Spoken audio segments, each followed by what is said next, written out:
This is Anthony, and yeah, you've got a lot of this built. I think you're going to want to just follow the videos a little bit more closely. There's a number of issues here. It looks like, for example, on this guy, you've deleted too many faces off there, and you've got rid of some of the structure of that, so it's like hollow on the inside. These guys could be beveled. Now you beveled these, but you've beveled the whole object. So see how you have all these extra edges here, and then it makes it look sort of faceted where you see those ridges going around. And it also looks really funny here in the middle. So what you've done is selected the whole object and bevel it. But what you want to do,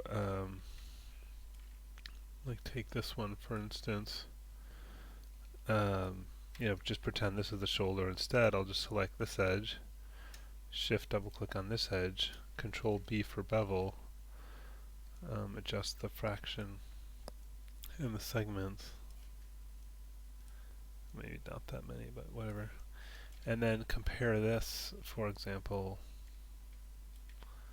to that, where you've got all these extra edges, but this just has the actual number of edges needed, and you don't have that weird issue with the top of the cylinder. So that will be true for all these cylinders. This is fine. This is not built correctly.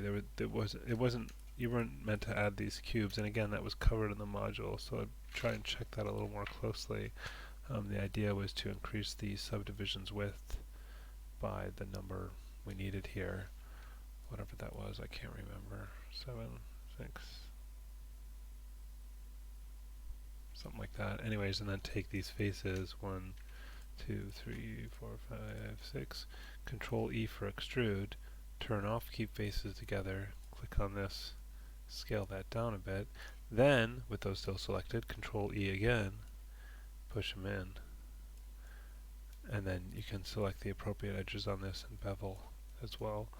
And you'd want to bevel these guys, and this one I built by extruding this down. So again, I can see you're not building these the way I did in the module, and so and it's the reason I'm doing that. Yeah, and this is different too. Instead of beveling and the specific edges in a couple steps, you just selected the whole object and beveled it.